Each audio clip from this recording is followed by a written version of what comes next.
Nós devemos a civilização aos monges. É isso mesmo. Ao contrário do que dizem por aí, que a Igreja Católica impediu os avanços civilizacionais, foram os monges católicos, encapuzados, silenciosos, que acenderam as luzes da civilização do Ocidente, livro a livro, pedra a pedra, século após século. Neste novo vídeo da série A Memória Católica, nós vamos entender como foram os mosteiros católicos a preservarem a cultura, a reconstruírem a vida social após o colapso do mundo romano e que forjaram os alicerces do Ocidente cristão.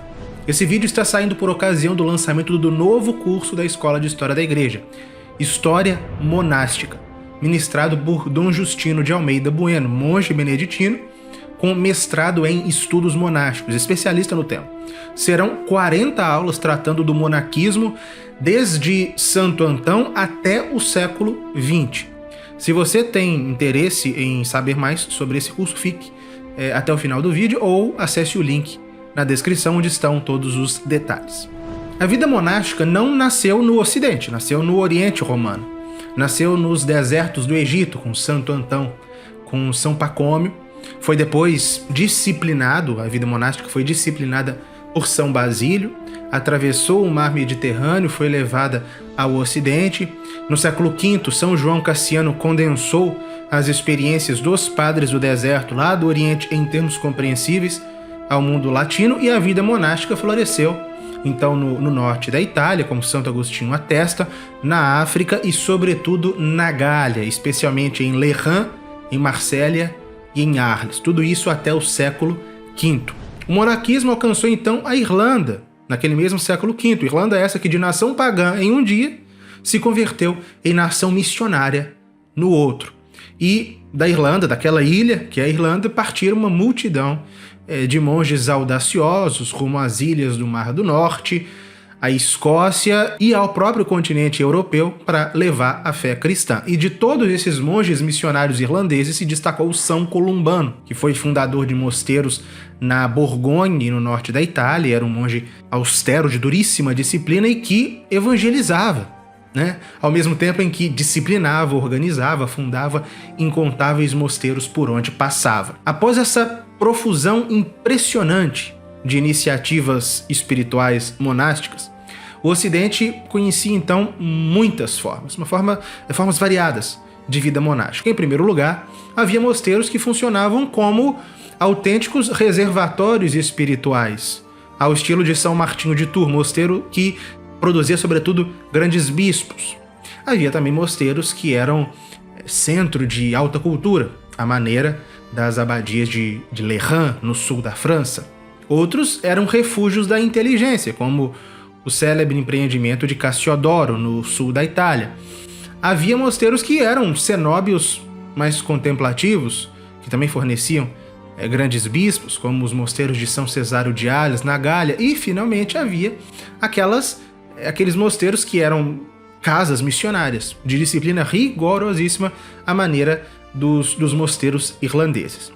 E essa rica variedade trazia um problema, que é uma certa anarquia, uma certa instabilidade vocacional, com monges mudando de casa ao sabor do gosto pessoal e com uma variação excessiva de costumes. Enfim, era necessária uma síntese de tudo quanto precioso houvesse nestas várias tradições. E essa síntese tem nome, é São Bento, o grande abade do século VI, autor de uma regra que estava vocacionada a se tornar, um dia, o padrão para todo o monaquismo do Ocidente. A regra de São Bento, que é composta por 73 capítulos, ela não era um tratado de espiritualidade abstrata, não, era um conjunto de leis prudentes para ordenar a vida inteira do monge, com oração, trabalho, estudo, repouso, normas sobre a economia interna do mosteiro e a caridade.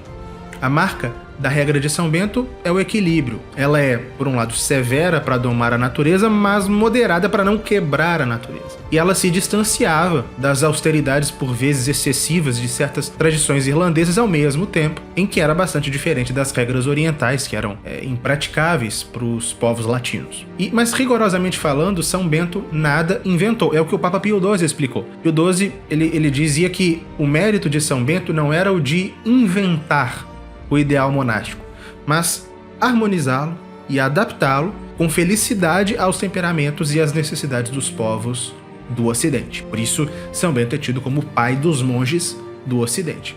E o resultado foi estabilidade, precisão, disciplina e também uma caridade aplicadas em mosteiros que funcionavam autenticamente como escolas a serviço do Senhor. E em questão de poucos séculos, a regra beneditina se tornaria a regra universal da Igreja Católica no Ocidente.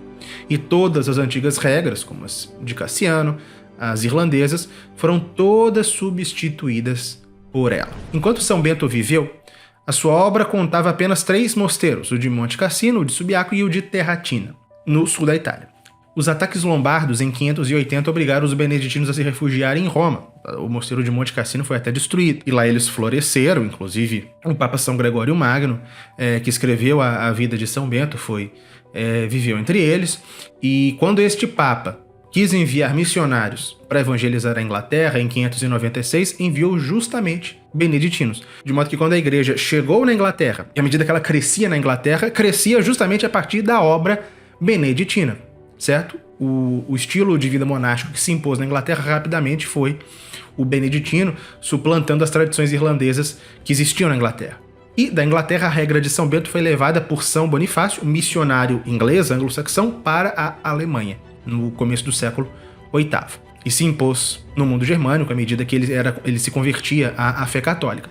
A regra penetrou na Espanha ao longo do século VII, ao longo do século VIII foi suplantando todas as outras regras na França, até se tornar no ano de 817 a regra de todos os mosteiros do Ocidente. Em resumo, foi isso. Um dos fenômenos mais impressionantes na história da igreja medieval, em especial dos primeiros séculos medievais, aquelas épocas, aquele tempo bárbaro, né, século V, VI, VII, VIII, é a proliferação dos mosteiros. O nascimento de mosteiros em toda parte. Em toda parte, reis, bispos, nobres competiam para fundá-los. Comunidades de 200 monges eram comuns, algumas chegavam a 1000 monges. E vejam, esses mosteiros não eram clubes de elite, não. Entravam reis, nobres, mas também camponeses, gente humilde, gente letrada e iletrada, todos deixando tudo para viver inteiramente para Deus.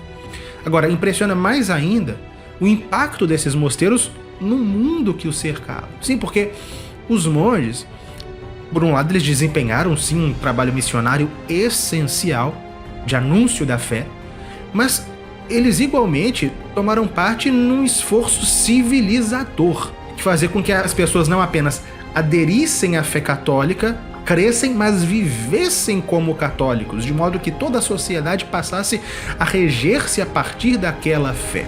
Quando se fala da influência dos mosteiros, há que se falar, em primeiro lugar, da influência espiritual, é óbvio, e ela foi imensa. Os mosteiros eram, como sempre foram desde os cenóbios egípcios, centro da mais intensa vida espiritual. Sempre um abrigo onde a fé, onde os costumes podiam se defender da contaminação do mundo. Então, os mosteiros eram antes de tudo isso, centros de oração, centros de vida espiritual. E as consequências para as populações ao entorno é de se presumir. Mas deve-se destacar ainda, e isso é o que nos importa no vídeo de hoje, o papel civilizador dos monges. Os monges, eles desbravaram a terra na Europa e a entregaram à civilização. Os monges, frequentemente, eles se instalavam em lugares afastados, em pleno campo, em plena floresta, e, ao se instalarem ali, civilizaram as paisagens inóspitas. Sim, os monges, eles civilizaram as paisagens europeias. Eles limparam matagais, arrancaram árvores, drenaram pântanos, recuperaram as lavouras que as invasões bárbaras haviam feito abandonar. Há uma cadeia montanhosa entre a França e a Alemanha, os Vosges, que só passaram a ser habitados graças aos monges. A Flandres, essa região histórica importantíssima para a civilização, cujo nome significa justamente terras inundadas, as regiões flamengas só puderam ser alcançadas pela civilização porque foram os monges, os de São Columbano, que lá se instalaram e drenaram as águas. E são incontáveis as cidades e as vilas na Europa que surgiram em torno de um mosteiro. Algumas milhares de localidades na Inglaterra, na Alemanha, na Itália, na França, nasceram em torno de um mosteiro. E esses mosteiros dos primeiros séculos medievais se destacaram principalmente no âmbito intelectual, na preservação da cultura. Mas como assim? A igreja, ela não escondia os livros? Ela não é contra a cultura, não é contra a ciência? Bom, quem copiou os livros? Quem preservou os livros? Quem guardou as bibliotecas quando os bárbaros chegaram? Quem preservou e ensinou gramática, retórica, música, lógica, aritmética? Foram os monges. Foram os claustros dos monges, né, os monges católicos, que deixaram a lâmpada da cultura acesa por séculos, quando ninguém mais queria saber de nada disso, quando o mundo se barbarizou. As abadias católicas, os mosteiros católicos eram a luz.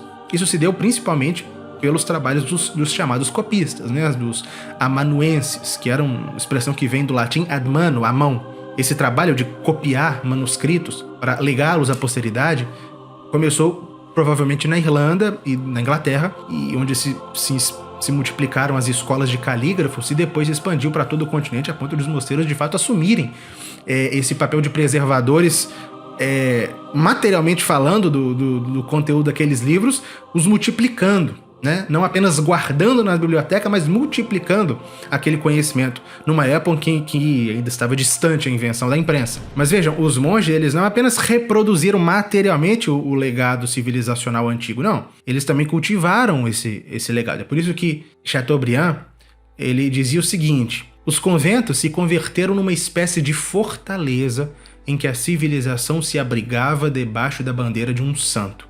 Ali se conservou o cultivo da alta inteligência. O abade Cassiodoro, por exemplo, no século VI, na Itália, ele estimulava os seus discípulos a se dedicarem à vida intelectual. E ele se orgulhava da sua rica biblioteca. São Cesário de Arles, ele estabelecia para as suas religiosas 2 horas e meia de leitura por dia. E mesmo São Columbano, o austero São Columbano, não queria que seus monges fossem ignorantes. Se calcula que um beneditino, ele dispunha para sua formação intelectual 1.265 horas por ano, o que o permitia devorar uns 8.000 livros em uma vida monástica de 50 anos. O único ensino razoavelmente sério que existia nos tempos bárbaros era o ministrado nos mosteiros. Como diz Christopher Dawson, ao longo do tempo, os mosteiros produziram todos os frutos da alta cultura, arte, música e erudição, e transmitia-os via atividade educacional para a sociedade ao redor. De fato, do século VII ao X, os monastérios foram a única força educacional eficaz que sobreviveu no mundo ocidental. Naturalmente, o declínio civilizacional pós-Império Romano também atingiu os mosteiros, de modo que não se deve imaginar que os mosteiros destes tempos, do século VI, VII, VIII, eram intelectualmente o que seriam os grandes centros de cultura da cristandade nos séculos XI, XII e XIII. Não, mas de qualquer modo, não é pouca coisa que, mesmo nas épocas mais difíceis, essas casas católicas foram praticamente o único lugar em que se manteve o gosto pela sabedoria, em que se buscaram os meios de salvá-la. De modo que, na obra espiritual e civilizacional destes mosteiros do começo da Idade Média, se encontra a gênese da grande civilização que séculos depois se lançaria ao céu com as torres das catedrais. Em resumo, imaginemos bem concretamente uma situação. Imagine um vale abandonado. Chegam ali 20 monges. Em 2 anos já tem moinhos, hortas, uma pequena igreja, um dormitório. Ao redor, as famílias se aproximam, pedem os sacramentos, pedem instrução, pedem trabalho. O mosteiro ensina a ler, ensina a rezar, ensina a cantar e ensina também a plantar. Nasce logo uma feira mensal, chegam artesãos, forma-se uma vila, levanta-se uma ponte. O bispo estabelece uma paróquia, O conde doa terras, surgem muros, na praça ergue-se um mercado, do outro lado se constrói um hospital para viajantes, e o que era um pântano torna-se um núcleo urbano. O que antes era uma estrada perigosa se torna um caminho seguro, e onde havia silêncio, agora ouve-se o canto. Foi assim que, incontáveis vezes, na história daqueles séculos VI, VII, VIII, IX, X, surgiram novos povoados, novas vilas, novas cidades na Europa, a partir da ação dos monges. Houve relaxamento? Sim. Houve casas mal governadas? Houve. Houve decadência? Sim. Por isso, a vida monástica conheceu reformas periódicas. Cluny no século X, Cister no século XII, surgiram outras observâncias que buscavam voltar à regra de São Bento com mais fidelidade. Sim, porque a história da igreja é isso, é a história da graça operando em vasos de barro. Mas o saldo é imensamente positivo. E qual é o saldo? De um lado, nações que foram católicas por séculos, com milhões e milhões de almas que Deus salvou por meio destes homens, e de outro, uma civilização que ecoava o cântico cantado no coro, cântico incessante e por gerações.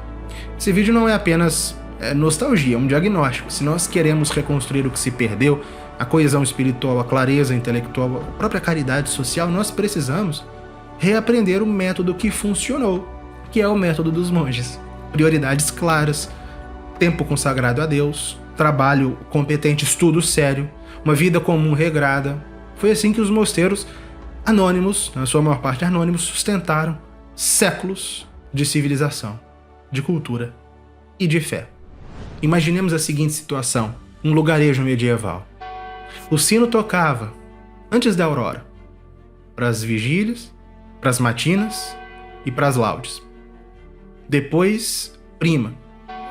Amanhã se repartia entre trabalhos, leitura, depois terça, sexta, noa, marcando o ritmo do dia, com salmos e uma leitura contínua da escritura.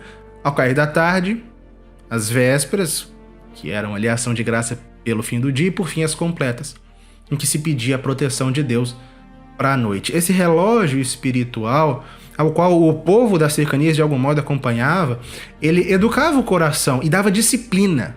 Disciplina é inteligência. E isso funcionou assim, não é por 100 anos, por 200, não, por séculos, por gerações. Foi isso que fez a civilização cristã, não a civilização judaico-cristã, que é uma invenção dos protestantes norte-americanos, mas a civilização católica autêntica. Foram os monges quem a construíram. Se a série A Memória Católica tem um fio condutor, é este. Onde a memória se perde, a identidade se dissolve. Ao contemplarmos as obras dos monges, a oração que ordena o tempo, o estudo que guarda a inteligência, o trabalho que civiliza a paisagem, nós percebemos que a igreja, ela, ao contrário do que dizem, não apagou luzes, ela acendeu-as. O mesmo nós verificamos quando nós estudamos o papado, o credo, a devoção mariana, o Sagrado Coração, as vidas dos santos. Raízes profundas geram estabilidade e fecundidade. E guardar essa memória não é nostalgia, é um ato de justiça com o passado e um ato de prudência para com o presente, para com o futuro. E aqui nós estamos fazendo isso, recompondo elos, recuperando fundamentos para que, na posse da nossa história, nós saibamos quem nós somos e o que nós devemos fazer. E é a memória dos monges de todas as épocas, que nós iremos recuperar no novo curso História Monástica, ministrado pelo monge beneditino Dom Justino de Almeida Bueno. Se você fizer a sua matrícula na nossa escola, você, além de garantir as mais de 180 aulas do curso de História Universal da Igreja e o próprio curso História Monástica, você vai poder participar de monitorias mensais em grupo com Dom Justino, certo? Com o próprio Dom Justino. E você vai poder tirar todas as suas dúvidas que tiver sobre história monástica diretamente com o professor do curso. Acesse o link na descrição e faça já a sua matrícula. Ou se você tiver alguma dúvida que gostaria de tirar, entre em contato com a nossa equipe através desse QR Code da tela ou envie uma mensagem no WhatsApp 999245931. Esperamos você na escola.